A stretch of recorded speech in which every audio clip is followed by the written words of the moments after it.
Welcome to Hannity. This hour is chock full of breaking news, incredible developments tonight. We'll bring it all to you. Articles of impeachment have now been filed against the Deputy AG, Rod Rosenstein. Now, the days of Rosenstein's obstruction may soon be coming to an end. We will have full coverage of this breaking news throughout the hour. And first, another day, another scandalous. Oh, the sky is falling. The earth is shattered. Days and days of breathless peddling of lies by the mainstream media. We've got this time America's professional Trump haters are spinning in circles over a totally insignificant audio recording between Michael Cohen and Donald Trump. It's clearly the media's anti-Trump meltdown du jour, but in moments we'll show you how this tape is much ado about nothing. Plus, we're going to take you on a very frightening journey tonight. You got to buckle up. You may want to warn the kids through some of the worst examples of the destroy Trump media moving daily, crisis to crisis to crisis. We've got the tape. It's amazing. And we'll do something you will not see in the mainstream media. We have amazing, great news tonight on the economy and other news on the foreign policy front with the Trump administration. By the way, including strong new poll numbers. So much for all the media beatdowns. And of course, we are expecting Friday the quarterly, second quarter GDP numbers. It should make America proud. We're hoping for a major breakthrough, and we had one breakthrough today on one of the biggest economic partners we have. Oh, there's no trade war.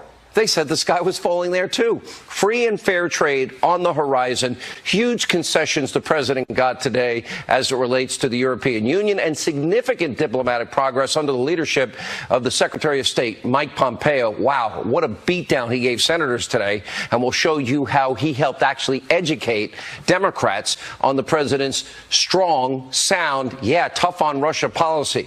All right, we have a lot of real news to get to in tonight's breaking news full hour opening monologue. All right, we'll start with the one secret audio recording heard around the newsrooms all around the country. Conspiracy TV, MSNBC, and CNN, and all the likes of them. Private conversation recorded between Michael Cohen and his client Donald Trump. Last night it was released by Cohen's attorney, Lanny Davis. In spite of all the breathlessness in the reporting, the tape is ambiguous, kind of hard to hear, reveals no groundbreaking, new information. Let's just play it for you ourselves. I need to open up a company for the transfer of all of that info regarding our friend David, so that I'm going to do that right away. I've actually come up and I've spoken to Alan Weisselberg about how to set the whole thing up with funding. Yes, and it's all the stuff, because you never know where that company, you never know what he's going to be. Correct. So I'm all over that, and I spoke to Alan about it when it comes time for the financing, which will be. What financing? We'll have to pay you. So pay the kid. No. I got no. What you just heard amounts to nothing. It never happened. The contents of that tape provide literally no new information. Zero significance here. No criminal law in question. And what you just witnessed is something that occurs every single day at every major company in the country. Crisis management to protect a brand's image and reputation. In this case, it's the Trump Organization. But over on the Destroy Trump media, this was, once again, a daily, earth-shattering scandal that's going to bring down the president. Except it's not. Take a look. We now have a secret audio recording that apparently shows Donald Trump discussing payments to bury a story about an alleged affair with a Playboy playmate. And the timing here is everything. The payments were discussed just before he won the election. Think about that. There may be other issues here. There may be bank fraud, tax fraud, money laundering issues with the way they structured the payments. Those kinds of issues in the end can be more dangerous and damaging than the campaign finance issue. I think it's a very embarrassing and humiliating tape for the president. And I think, ironically, Giuliani says, I can understand what's on this tape because I've listened to mob tapes. You know what? The president is similar to a mob tape. If you listen to this, again, it sounds like this is the weekly or the monthly Michael's here to figure out what we have to cover up meeting. Now, these are the same people now who literally peddle day after day crisis after crisis. It's like 24/7. The same people who are pushing impeachment even before the president took office, the same people who were predicting the end of days, or at least the end of Trump, ever since he descended from that escalator in Trump Tower in 2015 and announced his candidacy to be the president. The same people who have literally gone through 3 major crises this week alone. Now, in order to show you how the mainstream corrupt media has literally turned into a real-life version of Chicken Little, we put together what we're calling a mega montage of some of the worst moments. But get ready, because the sky is falling every second of the day. Watch. You better be ready for the fact that he might be leading the Republican ticket. Next. I know you don't believe that, but I want to go on. Sorry. I understand why so many people voted for him. I understand where you were coming from. I understand why you liked him. But this man is lying to you. Donald Trump is a president with whom there is grave question about his fitness and ability to conduct the office of the presidency. I'll say it again. This Russian connection just keeps building, and every time it builds and expands, you have to wonder if Trump himself isn't worried about what's swirling around under the covers. The entire world's watching, and of course, most importantly, Vladimir Putin's watching. It seemed like yesterday was his love note to Vladimir Putin. It is certainly an unusual speech, a weird speech, Rocket Man, insulting Kim Jong-un. Yes, I have thought an awful lot about blowing up the White House. Of course I want to punch him in the face. Right.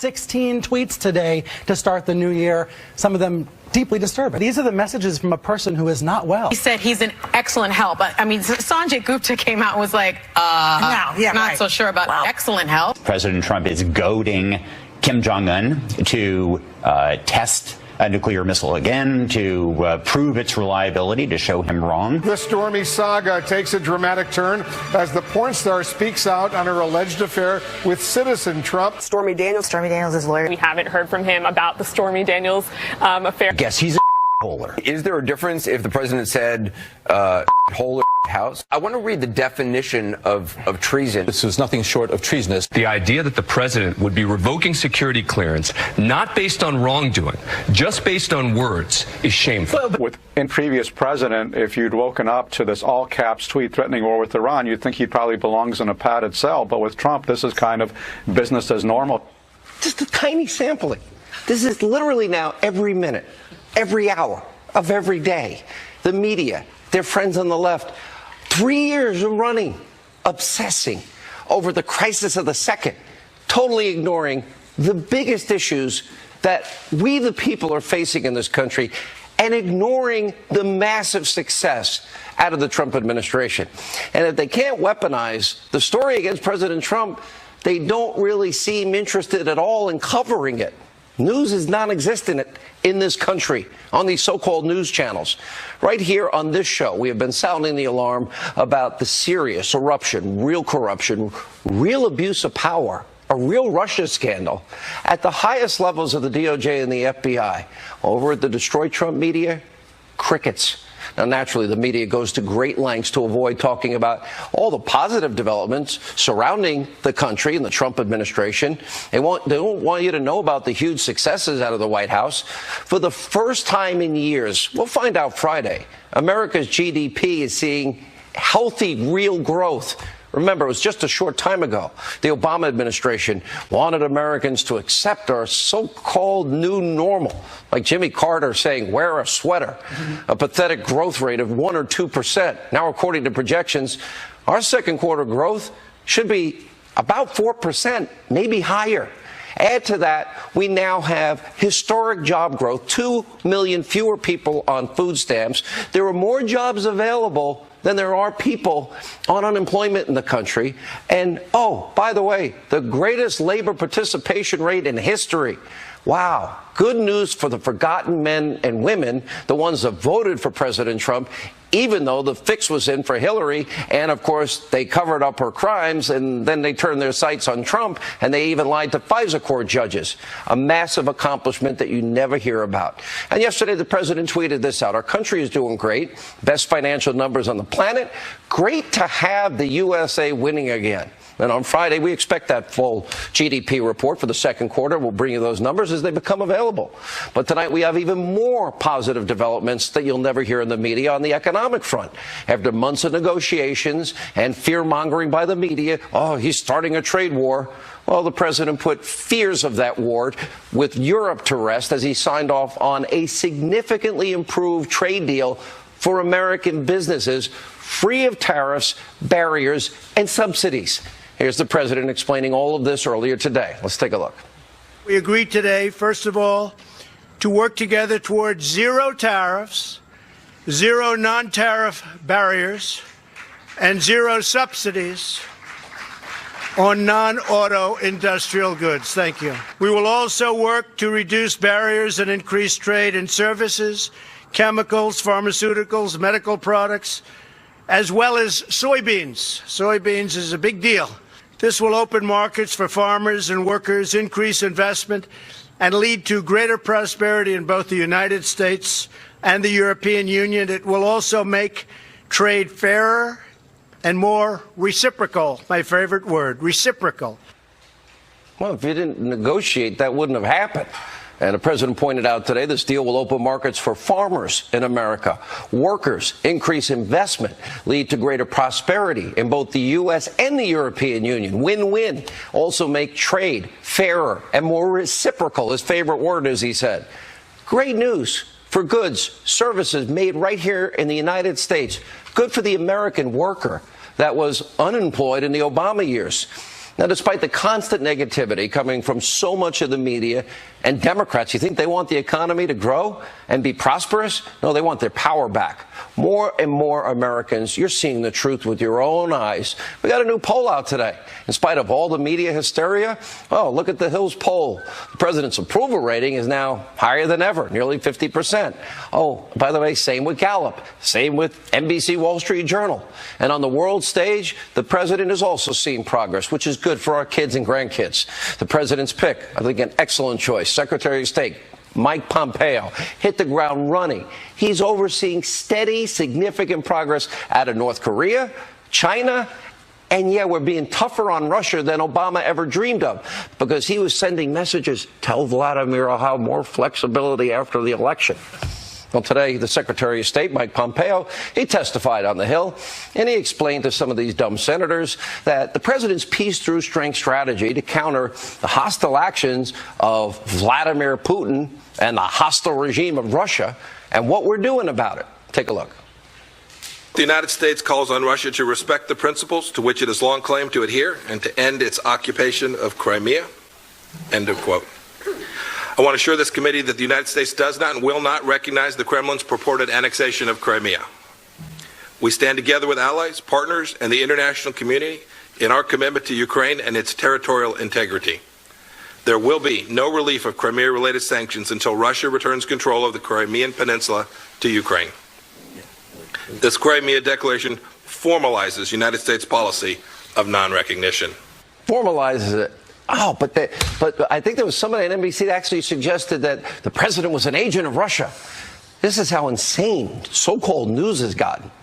Now, the Secretary of State also helped Democratic senators that aren't really too bright, some of them, understand how under the leadership of the president, the U.S. is actually leading from the front all over the world, not from behind. And we're not going on apology tours. And we're not dropping $150 billion on the tarmac in cash and other currency to the mullahs of Iran that chant death to Israel and death to America. Take a look. Did he tell Putin that I'll release or ultimately relax sanctions? Senator, what you need to conduct your role, your appropriate role, I will provide you today. That is United States policy with respect to the issues you request. You asked me about U.S. policy with respect to sanctions, and I can confirm to you that no commitment has been made to change those policies in any way. Just so the facts are clear, The previous administration is the one that enabled Russia to have the capacity that they have in Syria today. I'm not defending the previous administration, Mr. Secretary. I want this administration to continue doing what's working. On apology tours, and we're not dropping $150 billion on the tarmac in cash and other currency to the mullahs of Iran that chant death to Israel and death to America. Take a look. Did he tell Putin that I'll release or ultimately relax sanctions? Senator, what you need to conduct your role, your appropriate role, I will provide you today. That is United States policy with respect to the issues you request. You asked me about U.S. policy with respect to sanctions, and I can confirm to you that no commitment has been made to change those policies in any way. Just so the facts are clear, the previous administration is the one that enabled Russia to have the capacity that they have in Syria today. I'm not defending the previous administration, Mr. Secretary. I want this administration to continue doing what's working. Its policy, this administration's policy. You're advocating for the continuation of this administration's policy. I think that's important for everyone to understand. North Korea still has chemical and biological weapons and brutalizes its own people. And again, there's no verifiable evidence that North Korea is denuclearization. Senator, we have. So I am afraid that at this point, the United States, the Trump administration, is being taken for a ride. Fear not, Senator. Fear not. There's no evidence to the contrary. Fear not, Senator. There's no evidence. Senator, fear not. May I? Yes, please. I guess you didn't ask a question, so I'll. No, that's all right. Yeah. You can please answer. Fear not. This administration has taken enormously constructive actions that have put us in a place that is far better than in either of the two previous administrations, one Republican, one Democrat. We have put sanctions regime in place that is unequaled. We are continuing to enforce that sanctions regime. No missiles fired over Japan, dismantled nuclear test site, hostages turned home. We'll have the bodies of Americans killed in that war sent back. And we're talking about denuclearization of the Korean Peninsula and no bribery. Now, last but definitely not least tonight, some major breaking news out of the deep state. This is important. Moments ago, a group of 11 House Republicans have officially now introduced articles of impeachment against the Deputy Attorney General Rod Rosenstein, the guy that signed the last FISA warrant after months of obstructing what is congressional subpoenas and failing to comply with these subpoenas and inhibiting the important investigation into FISA abuse, the Russia witch hunt, and so much more. Rod Rosenstein must now be held accountable. It's called congressional government oversight. It's called checks and balances, co-equal branches of government, and yes, the United States Constitution. And it's time for Rod Rosenstein to be held accountable. We got a lot to get to tonight, a lot of reaction. Rudy Giuliani in a minute. Joining us first with reaction is former U.S. Attorney for the District of Columbia, Joe DeGenova, and Fox News contributor Sarah Carter. Sarah, we'll start with you in the breaking news. I think Joe has a lot to say.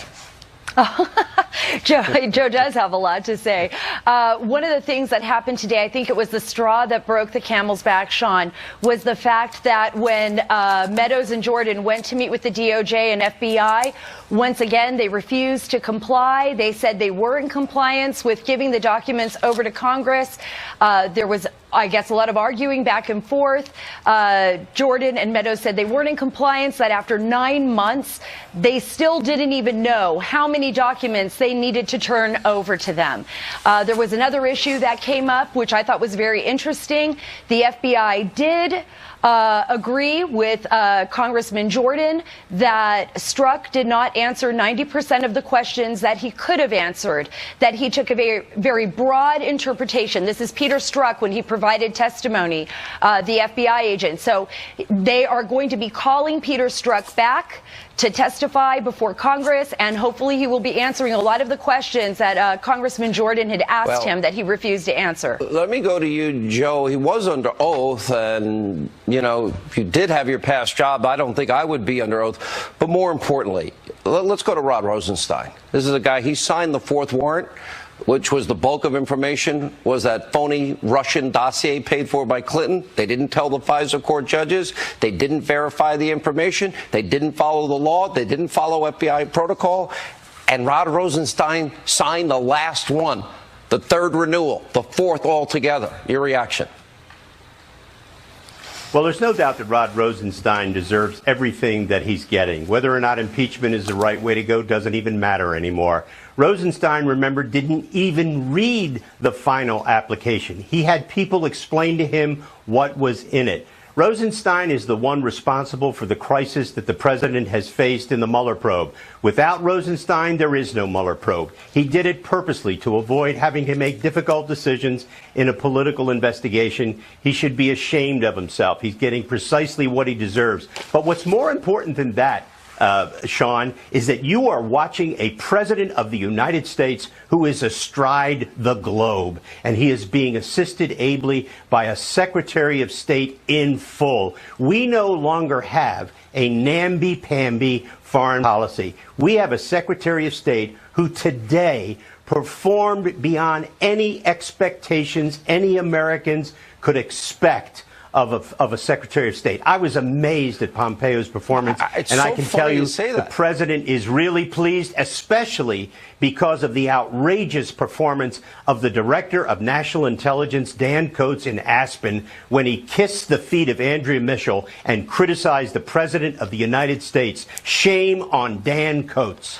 I watched Pompeo today, and I literally felt finally, no apologies, finally strength.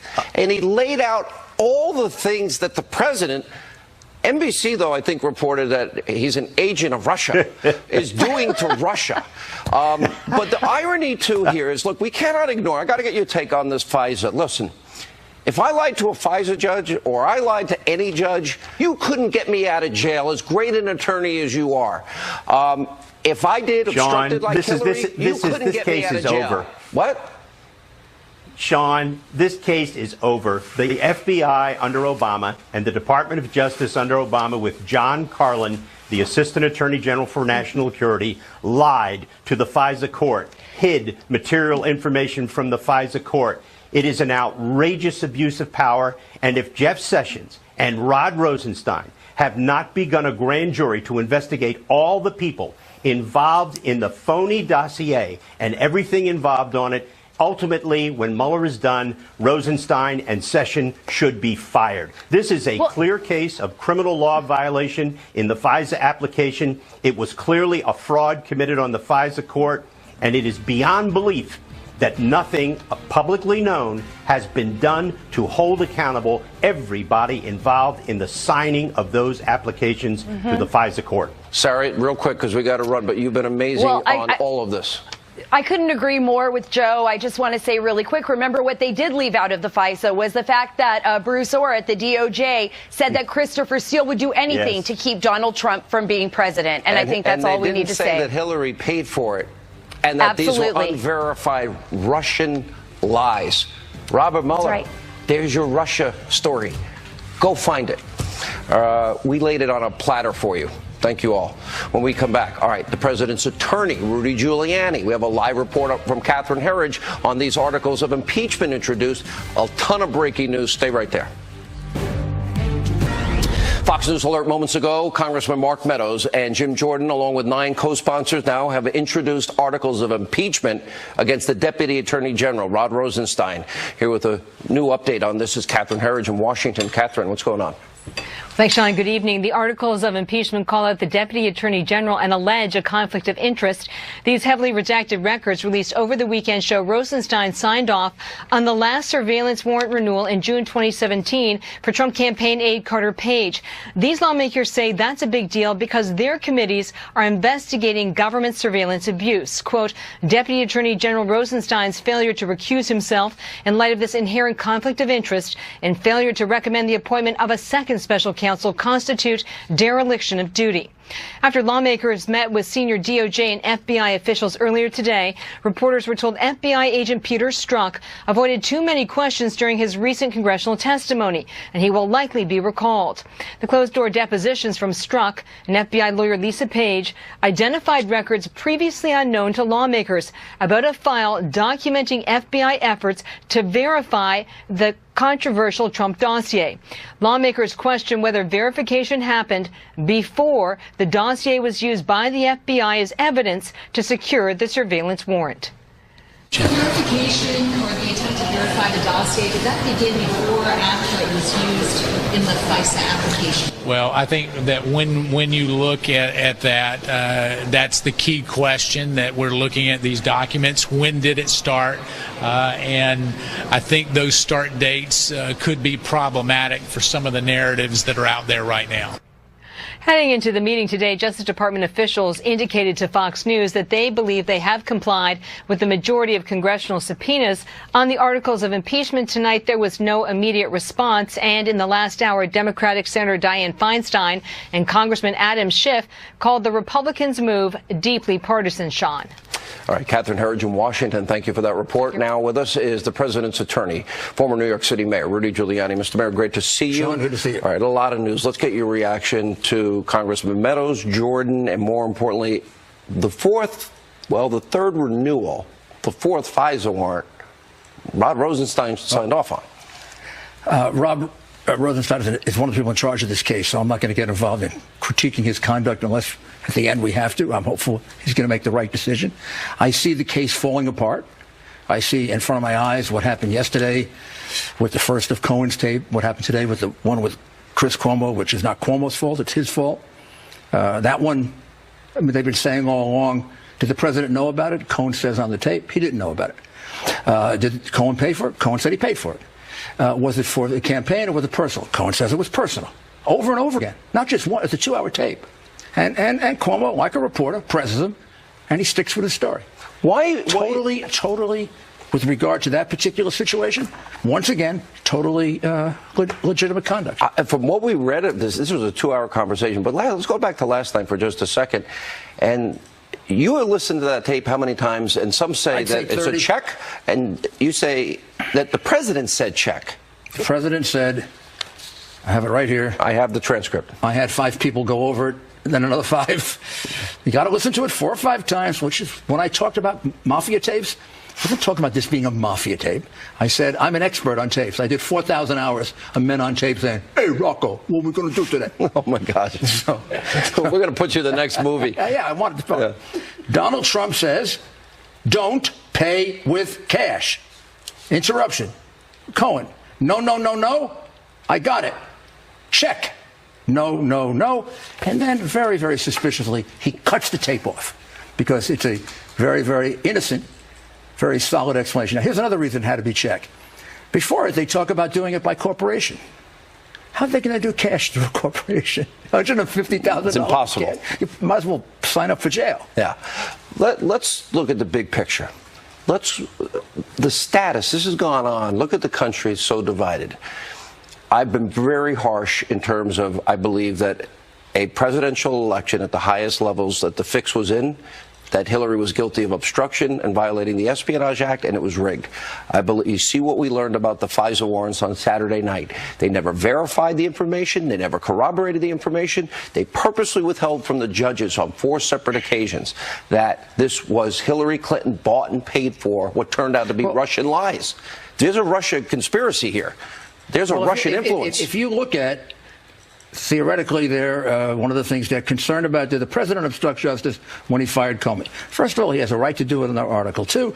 Secondly, he made it clear to Lester Holt he did it knowing that the investigation would continue, so he couldn't have obstructed it. And third, he had about 50 reasons for doing it, including the Horowitz report that kind of outlines it all. The witness say is Rod Rosenstein. On the other hand, how does Hillary not get prosecuted for destroying tapes, lying at least 3 or 4 times, having people tell totally phony stories, false exculpatory statements, destruction of evidence? That's all evidence of intent, corrupt intent. So let's go. And Mueller reads that all away as if it didn't exist. You told Laura last night. Not Mueller, excuse me. I know, you got it. Comey, got it. You told Laura Ingraham last night that there are no more tapes on Donald Trump. Everyone's reporting it. There's 12 tapes. It makes it sound like Hannity was running around all weekend saying he said it on ABC. He actually said he got it from Cohen, and I mean, he says it on TV. Dershowitz cross-examined him brilliantly and got him to say he got the tapes from Cohen, and there were numerous tapes with President Trump. Well, the government must be hiding them if that's the case. And I assure you, the Southern District of New York is not hiding evidence. In fact, I can't imagine. Some of the best prosecutors came out of there. I can't imagine they aren't shocked by this unbelievable assault on the attorney-client privilege. My God. Yeah. I never heard of this. America's been following this, and I've been given a very different narrative that is really everything we've reported has come true. I wish some of it was wrong, by the way. And I still say that the heroes in this are going to be FBI and CIA guys. My question to you is this now coming to an end? Because you talked last night, and I watched Alan Dershowitz after, that there won't be any talk about obstruction with the president. Then is there going to be a subpoena fight? Is there going to be any discussion about collusion? And why would you ever allow him to talk to this group of people, which I have very strongly criticized? Well, it certainly is a big barrier. There's no reason to talk about obstruction because Article 2 precludes obstruction. The defenses to obstruction are overwhelming, including what I told you, his saying he knew the investigation would go on to Lester Holt. They conveniently leave that off whenever they play that tape. Amazing what they do with tapes. However, there is a narrow area where Jay and I both think that we might think about it. And we're in discussions with the special counsel about it. It would all have to do with collusion. So there's no perjury trap. It would all be done so we get this thing over with quickly. Why do I not believe that they could do it without setting a perjury trap? Well, then they'll give up on the obstruction point, where there's no obstruction case, and what they're trying to set up is the president against Comey, and they're going to believe Comey, no matter the fact that Comey is probably one of the most incredible guys around. Will this be done before the election? I believe it will. I think Mueller wants to get it over before the election. I really believe that. Good for the country. Yeah. You think he's a good man? I think he's okay. I think he's a good man. I think he's got some people around him that Andrew Weissman is pitbull. Including one with a record that's astoundingly bad.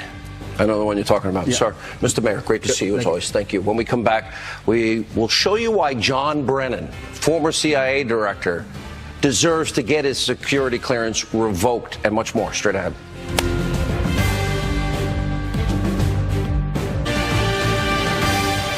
All right, the White House announced this week that it was looking into stripping the security clearance from several Obama-era officials.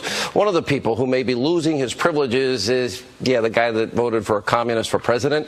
How he ever became the CIA director is a mystery.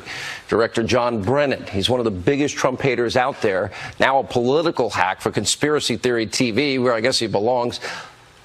Now remember, the CIA protocol says if you want to keep your clearance, you got to act like a modern-day CIA employee. You can't be doing stuff like this. I think he's afraid of the president of Russia. Why? Well, I think one can speculate as to why. That the Russians may have something on him personally that they could always roll out and make his life more difficult. Mr. Trump continues to have his ignorance of the facts, or willful disregard of them. Again, just to follow through on these campaign promises that really were very flawed. I and so many other former national security officials are speaking out because of the abnormal and aberrant behavior of Mr. Trump. This is a very large and painful national kidney stone. The relief we feel afterward is going to be just exhilarating. Here with reaction, he's author of Why We Fight, Recovering America's Will to Win, Fox News national security strategist, Dr. Sebastian Gorka, retired CIA senior intelligence officer, Fox News contributor Daniel Hoffman. Daniel, let me start with you. You know John Brennan. The CIA, we did put it up on the screen last night. Yeah, if you want your clearance, you got to act as though you are the same way a current CIA employee would act. Is that the actions of a current CIA employee? Not exactly. Let me just make 2 quick points, Sean. First of all, for the rank and file retired intelligence officers who retain a security clearance, it's because they have a job to do as a contractor back in the intelligence community, which requires the clearance. Secondly, there's no evidence that John Brennan or Jim Clapper has revealed classified information. In fact, they have willfully spoken untruths not based on intelligence. Jim Clapper claimed that the Russians tilted the elections to Donald Trump. Not true. And absolutely contradicts the intelligence that was produced and resulted in the January 2017 DNI assessment over which Clapper presided. Brennan claimed that Putin could blackmail Trump. Same thing. There's no evidence to support that claim. So they're both being irresponsible, even though they're not exactly, revealing classified information. Dr. Gorka, I know you have a thing or two to say on this. I have three things to say, Sean. Number one, since the CIA was created in 1947, not one former CIA director has behaved as disgracefully as John Brennan. The idea that within months of leaving office, you are attacking the sitting president, calling him treasonous and accusing him of committing high crimes and misdemeanors is absolutely outrageous. Secondly, you mentioned it in your introduction. How is it that John Brennan even got a job at the CIA when he admitted to voting for the Communist Party at the height of the Cold War, when the Soviet Union had 25,000 nuclear warheads aimed at this country and when it was committed to our destruction? I'd like to find an investigation into why he was employed by the CIA, let alone become its director. And lastly, Daniel, let me just expand upon what Daniel said. There are only two reasons after you retire from government service at his level that you should maintain a security clearance. Number one, you are actively involved in current government projects as a contractor. John Brennan isn't. Secondly, your advice is requested by your successors so that the new CIA director can listen to you. This administration does not want John Brennan's advice. Therefore, the president should strip him of his security clearance right now, Sean. Well said. How do you get to call yourself NBC News and have people under that banner suggesting that without any evidence, oh, the president may be an agent of Russia, an agent, and that he's compromised, when the president's been 10 times stronger, Daniel Hoffman, against Russia than Mr. Apologize for America and bribe the mullahs of Iran with American dollars in cash? John Brennan later walked that back post facto, but the damage was done, Sean, because a lot of our allies who share intelligence with us heard him, and they assume that based on the fact that John Brennan has that security clearance, he might know something. Same with our sources in Russia who might worry about their safety because John Brennan is claiming that the president could be blackmailed by Vladimir Putin. Brennan needed to have taken the Hippocratic oath of doing no harm to our national security when he exercises his right of free speech. Dr. Gorka? Every time John Brennan spins these insinuations, he is doing Vladimir Putin's dirty work. That's who John Brennan is today. He is undermining America. Well said. Thank you both. When we come back, they're back. Jesse Waters, Jessica Tarla, we'll find out whose world it is on Meghan McCain's takedown of Joy Behar in her defense of socialism. Powerful moment. You don't want to miss it next.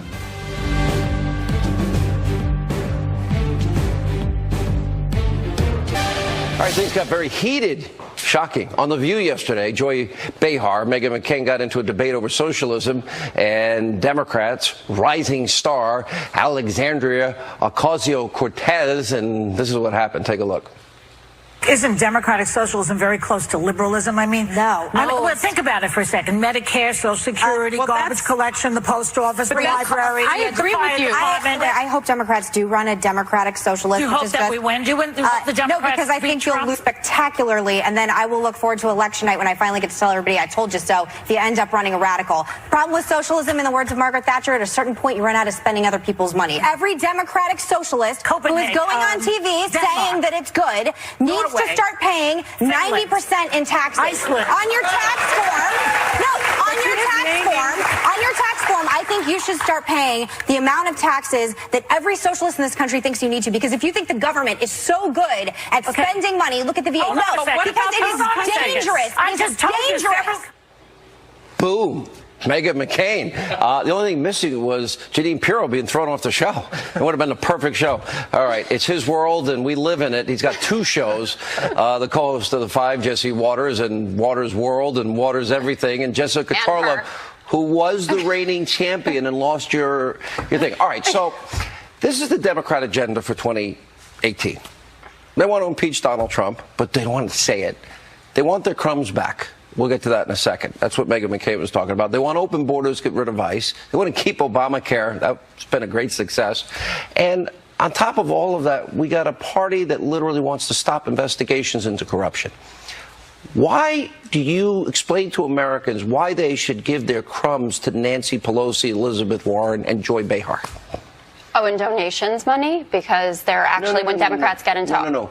Why they should take that $1,000 and give it to the Democrats? Or $2,000 or a significant amount of money for real families. Yeah, well, why should they give it back? There are new reports that wages haven't actually been increasing, but I get that the tax cuts were a big bonus for the Republican side there. They should give to Democrats because our agenda will actually benefit middle and lower class Americans. And that's not what's going on here. So you want every American that got a tax cut to be taxed again. You want it back. No. That's not what's going to happen. First of all, the mega rich are the ones that you two are getting taxed. I'm not even going to get taxed. Mm-hmm. Yeah. You have no idea how much Jesse gets paid. Yeah. Or Whatever me. it is, it's not enough. Yeah, exactly. I would say this. You want to bring Venezuela to America, I think that's terrible. Because in Venezuela, human beings are taking dog medicine. There is famine. It is the murder capital of the world. I think if you want to bring socialism to America, you hate America because it is going to destroy America. And politically, it's suicide to become socialist. Look what you guys did in 1994. You went way left, and you went way left in 2010. Both times Republicans swept through the House, massive gains. If you guys want to kill yourselves, I'm just going to sit back and watch. Well, in 2010, you guys went way right, and you took a lot of House seats, right? 66, I think. We only need 23 to take control. The Dem Socialist movement, right now, there are only 42 of these candidates in contention nationwide. This is not the mainstream. Chuck Schumer, Nancy Pelosi, they're not Democrat socialists. Bernie Sanders is. Oh, no? Alexandria. Oh, no. They talk about it all the time. How about there was Meghan just McCain even a had a good mainstream idea. Dem conference in Meghan Ohio. McCain had a really good idea. I like it. 90%? No. We're going to put we'll call it the Joy Behar, Jessica Tarlov box. Yeah. Pay as much as you think you should pay. But leave the rest of Americans alone, families that are struggling to pay for their cars and their mortgages and send their kids to a private school because the public school sucks, etc. You know what the truth is, Sean, though? They can't afford any of these policies. They're not very good at math. You know how much free health care costs? $30 trillion. And they want to add free housing and free college on top of that. You can raise everybody's taxes to 90%. That isn't going to make a dent in the cost of those programs. Yeah, but this is what I'm saying. I'm going to return to what I said just 2 seconds ago. This isn't the Democrat mainstream. When you look at what Bernie was advocating versus Hillary, she made the same point as you sound like Hillary Clinton, Jesse Waters, because she said, how are you going to pay for it, Bernie? How did you take my awesome line and make it even better? That's a great line. Mine wasn't Jesse Waters, you sound like Hillary Clinton. I win for that. I'm sorry, but the comeback beat the line. The comeback killed it. The validity of my argument, though, should be Jesse's. There's validity? Yes, there is. Okay. Dem socialists are not a majority. We're not in danger of becoming can Venezuela. you name one positive agenda item of the Democrats besides the 5 items I mentioned? Yeah, our tax plan is a lot better. It benefits. Take the crumbs back. Yeah. Raising taxes. Okay. On you. Don't change. All right, ready? All right. Ready? Water's world. There it is. Sorry. All right, when we come back, Rush Limbaugh, really great words about the president's critics in the media, constantly, breathlessly trying to take him down every second, every minute of every day. All right, the great Rush Limbaugh has such a great take on the continuous failure of the media to just destroy and delegitimize the president you voted for. Take a look. There's one other thing these clowns at CNN and the drive-bys don't get, and that is that every phony blockbuster story about Trump, every one of these things that doesn't go anywhere, every one of these things that doesn't get rid of Donald Trump inoculates him from the next one. And every inoculation then lessens the credibility of the media. And all of this, I think, ends up helping Trump. They haven't figured this out. They still think they can get rid of Republican presidents, and they're not going to give up. Such a good point. Every second, every minute, every hour of every day, they can't help themselves. And Russia's right. They're inoculating Trump. We'll always be fair and balanced. We're not the Destroy Trump media. We always thank you for being with us. And we hope you'll tune in tomorrow night. Along with the breaking news, Roseanne Barr will join us. You don't want to miss it. Let not your heart be troubled. Ingraham, Angles. You have some of my best friends on the show. You have Jordan Meadows and Greg Jarrett, who has the #1 book in the country. Oh, Greg's book is awesome. Hey, Giuliani came on my show last night. I mean, I'm glad I loaned him to you tonight. Is everything tit for tat? Every single thing tit for tat? You started it. You're the one who said, "Oh, you had my guest, so you have my guest from tonight." So there. We're By like the way, brother my and tie's sister. crooked. I we never do know this. how's that. I'll fix it at the end of the show. How long have we been fighting like this? We've been fighting like this for at least 18 years. So All right, this is like you have never been mean ends. to me for 18 years. I'm going to tell the whole story one day. On top of all the trouble you got into, like Tucker in college. Watch what you